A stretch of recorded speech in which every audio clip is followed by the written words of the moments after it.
Dans l'exemple précédent, on a transformé un nombre de moles en masse et cette fois-ci, on va faire l'inverse. On va commencer avec la masse et on va aller au nombre de moles.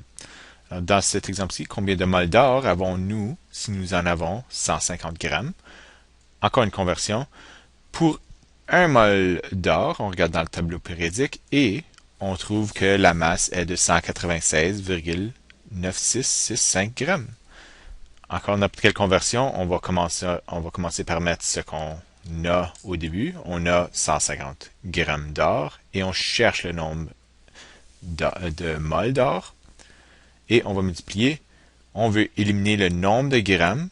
Alors c'est ça qu'on met au dénominateur et on veut un mol d'or à la fin. Alors on cherche le nombre de moles. Alors c'est ça qu'on met au numérateur. Et on sait qu'il y a 196,9665 grammes d'or dans un mol d'or. Et on fait la multiplication. Les grammes s'annulent et 150 divisé par 196 nous donne 0,762. Et on va faire la même chose, sauf on va aller avec quelque chose de plus compliqué, un composé nommé le chlorure de magnésium.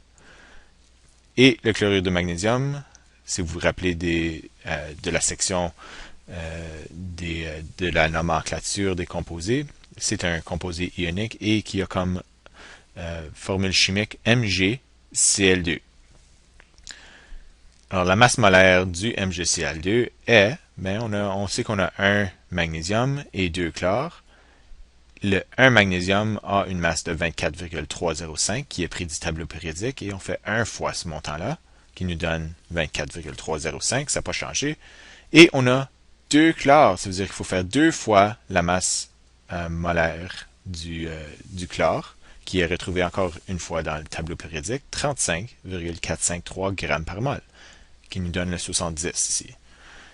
Et pour la masse molaire de tout le composé, on additionne tout ça et on a 95,211 grammes par mol. Alors, on commence avec des kilogrammes, qui est peut-être un petit problème. On sait que 0,5 kg, c'est 500 grammes. C'est ce qu'on va mettre au début parce que nos masses molaires, c'est toutes des grammes par mol. Alors, il faut s'assurer de commencer avec des grammes ici. Alors, on multiplie. On veut éliminer les grammes. C'est ça qu'on met au dénominateur. Et on cherche les moles qu'on met au numérateur.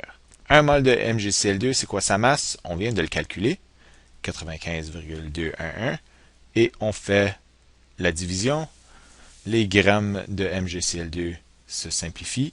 Et il nous reste 500 divisé par 95,211 qui nous donne 5,25 mol de MgCl2.